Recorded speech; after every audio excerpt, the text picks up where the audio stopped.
오늘 우리에게 주신 말씀은 잠언 7장 1절부터 27절까지입니다.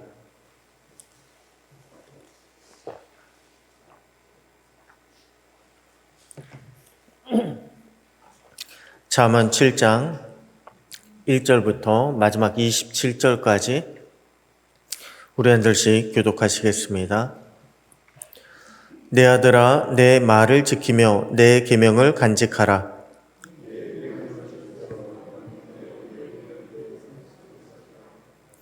이것을 내 손가락에 매며 이것을 내 마음판에 새기라.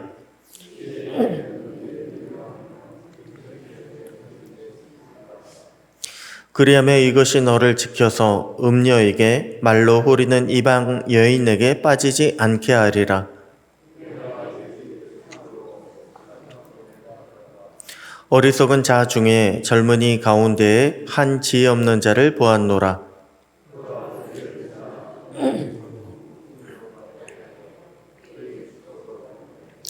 저물 때, 황혼 때, 깊은 밤 흑암 중에라.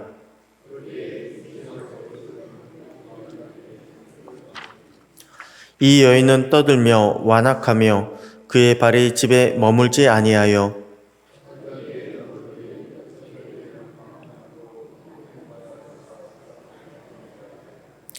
그 여인이 그를 붙잡고 그에게 입맞추며 부끄러움을 모르는 얼굴로 그에게 말하되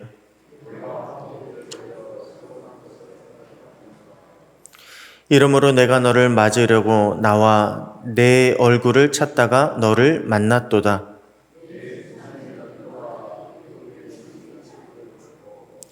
몰약과 침향과 계피를 뿌렸노라.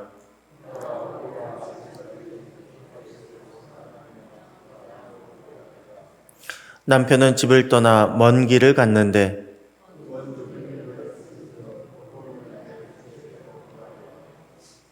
여러 가지 고운 말로 유혹하며 입술에 호리는 말로 꿰므로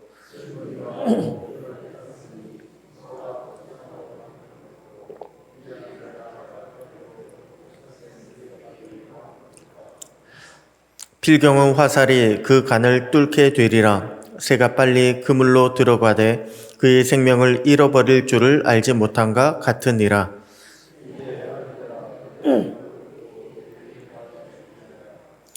내 마음이 음녀의 길로 치우치지 말며 그 길에 미혹되지 말지어다.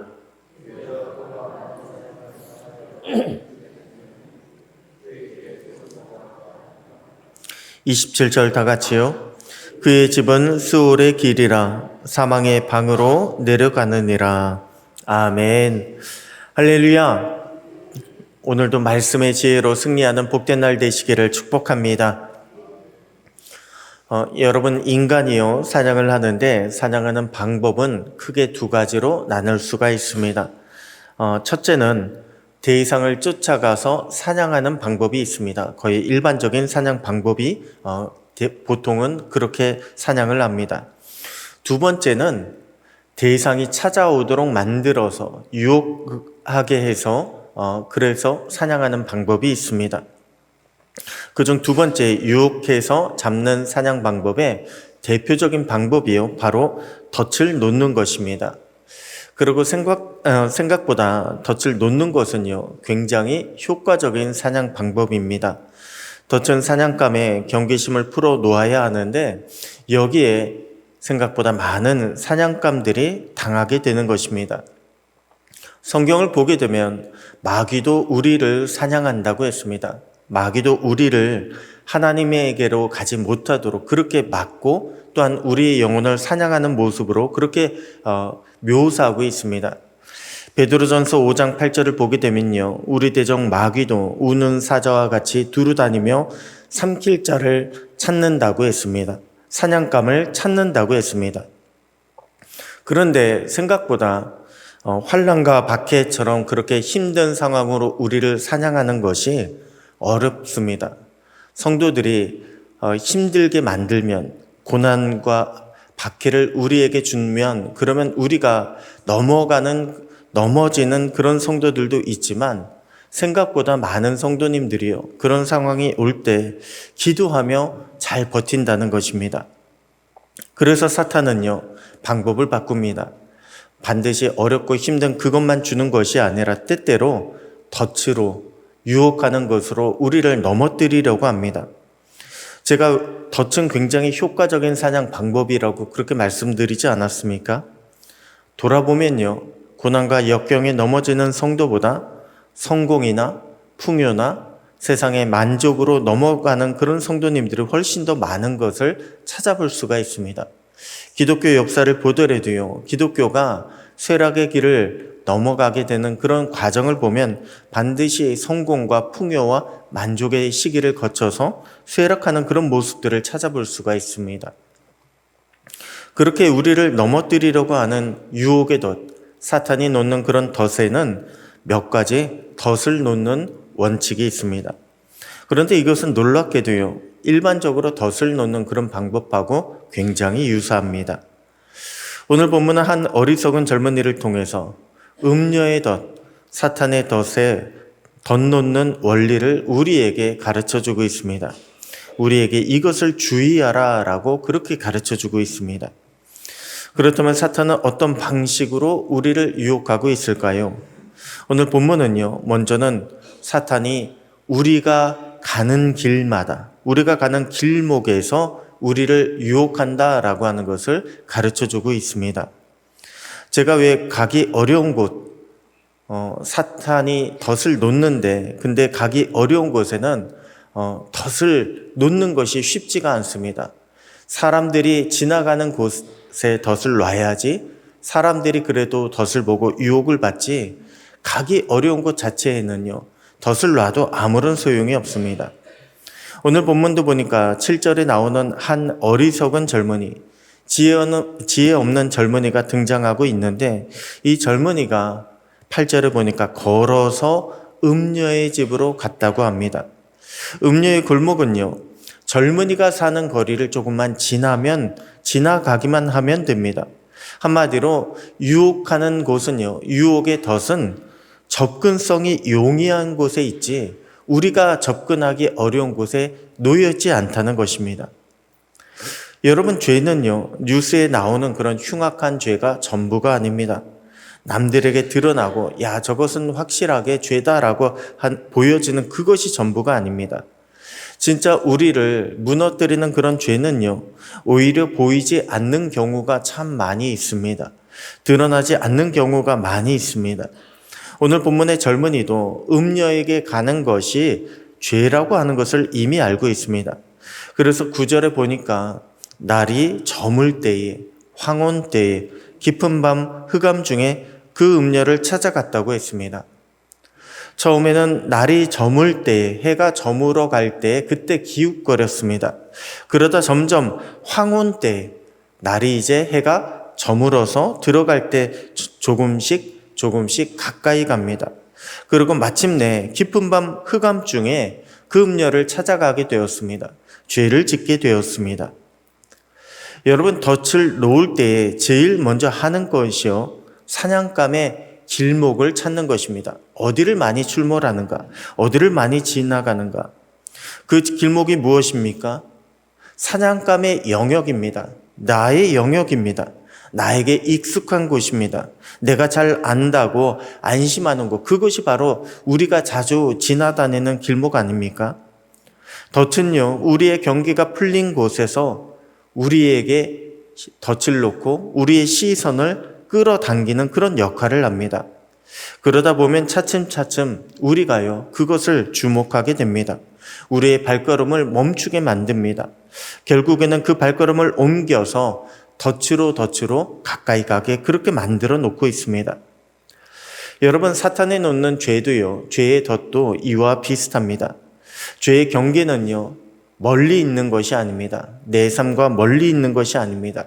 내 삶 가운데 조금 한 발짝만 넘어가게 되면, 그러면 죄의 경계선이 있고 그 경계를 넘어서기만 하면 우리는 죄를 짓게 되어 있습니다. 여러분, 다윗이 간음의 유혹에 빠지게 된 그 장소를 한번 생각해 보십시오. 그 장소는요, 다른 곳이 아닙니다. 왕궁 옥상이었습니다.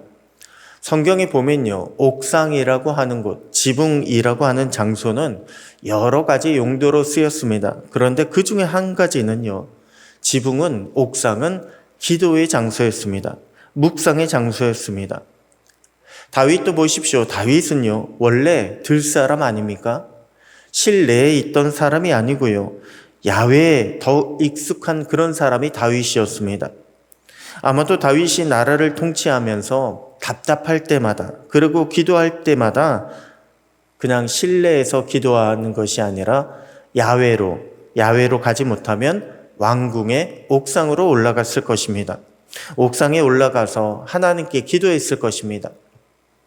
그런데 다윗이 왕들이 출전한 때가 되었을 때, 왕들이 반드시 나가야 하는 그런 전쟁의 때가 되었을 때 전쟁터에 나가지 아니하고, 또한 전쟁터에서 싸우고 있을 자기 백성들을 위해서 기도하지 않았더니, 기도의 자리였던 왕궁의 옥상은요, 목욕하는 여인이 눈에 들어오는 유혹의 자리로 바뀌고 말았습니다. 하나님과 사람 앞에서 큰 죄를 짓는 범죄의 자리로 바뀌게 되었습니다. 여러분, 우리의 죄 짓는 장소도요, 반드시 술집이나 유흥의 골목이나 그런 데 가야만 죄를 짓는 것이 아닙니다. 우리가 늘 있는 장소, 우리의 가정이나 우리의 일터나 심지어는 우리가 예배드리는 교회 안에서도 사탄은요, 여러 가지 우리를 넘어뜨리려는 유혹의 돛을 놓는다는 것을 우리는 기억해야 합니다. 우리는 어디에 있든지 간에 마음을 안심하지 아니하고 내 마음을 바로잡고 사탄의 덫에, 유혹의 덫에 넘어가지 않도록 주의해야 합니다.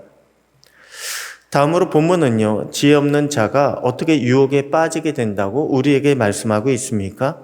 지혜 없는 자는요, 들음으로 유혹에 빠진다고 말씀하고 있습니다. 어리석은 젊은이가 음녀를 찾아가자 음녀는요, 그 청년을 붙잡고 이렇게 이야기합니다. 14절 보니까 내가 화목제를 드려 서원한 것을 오늘 갚았노라. 여러분, 이 말이 무슨 뜻이냐 하면요, 젊은이와 음녀의 만남은 여인이 화목제를 드려서 간구한 것을 하나님이 갚아주셨다, 응답해 주셨다라고 하는 것입니다. 여인은 15절에 이러므로 내가 너를 맞으려고 나와서 내 얼굴을 찾다가 너를 만났다라고 그렇게 이야기합니다. 여러분, 음녀가요, 이런 말을 하게 되면 우리는 어떤 생각을 가지게 될까요? 젊은이는 그래도 죄의식이 있어서 한밤중에 여인을 찾아왔습니다. 그런데 여인은요, 그런 생각 갖지 말라는 것입니다. 너는 잘못이 없다는 것입니다. 이것은 내가 서원을 냈고 하나님이 응답해 주신 것이지 너가 한 것이 아니라 이것은 하나님이 하신 것이다. 여인은 말로써 죄의 핑계를 만들고 있는데 거기에 누구까지요? 하나님까지 끌어들이면서 죄의 핑계를 만들어 놓고 있습니다. 여러분, 인간은 본능적으로 죄의식을 가지고 있습니다. 죄의식을 가지고 있는 인간은요, 본능적으로 핑계를 찾게 되어 있습니다. 이것 때문에 그렇다. 누구 때문에 그렇다. 하필 이렇게 되었다. 그럴 생각이 없었는데 왜 이렇게 됐는지 모르겠다 하면서 죄에 대해서, 자신이 지은 죄에 대해서 당위성을 스스로 만들어가고 있습니다. 왜 술 마시는 분들 보십시오. 술 좋아하시는 분들 보면요, 자기네 집안에 자기만 술 마셔도 술 취하지 않는다고, 자기만 이렇게 술 마시는 유전자를 받았다고 이런 핑계 대는 분들을 찾아볼 수 있습니다. 혹은 동성애자들이 뭐라고 이야기합니까? 하나님이 자신을 동성애자로 만들었대요. 이렇게 태어나게 했대요. 하나님 탓을 들고 있습니다. 여러분, 우리는 무엇을 듣는가, 들음의 유혹을 주의할 수 있어야 합니다. 세상적인 것 많이 듣다 보면, 세상의 사람들이 하는 핑계를 우리도 많이 듣다 보면 나도 모르게 세상적인 생각을 하게 됩니다. 나도 모르게 세상적인 핑계를 우리도 따라서 대는 것을 보게 됩니다. 그렇게 되면 우리도 죄 짓는데 핑계를 대가면서 짓게 됩니다. 그러므로 우리는 어떤 말씀을 듣는가? 세상의 말씀을 듣는 것보다, 세상의 말씀을 듣기보다 주님의 말씀을 들을 수 있어야 합니다. 시험에 흔들리지 않도록 주님의 말씀을 찾아서 듣고 그 말씀으로 내 마음을 채울 수 있어야 합니다. 어제도 말씀드렸지만 오늘 본문도요, 다시 한번 말씀의 중요성에 대해서 우리에게 강조하고 있습니다. 유혹을 물리치는 길은 먼저 하나님의 말씀을요, 엄중한 하나님의 명령으로 받아들일 수 있는 지혜가 필요합니다. 다음으로 하나님의 말씀을 들을 때에 그냥 듣는 것으로 그치는 것이 아니라 내 마음판에 새길 줄 알고, 그리고 수시로 떠올릴 줄 아는, 묵상할 줄 아는 그런 지혜가 필요합니다.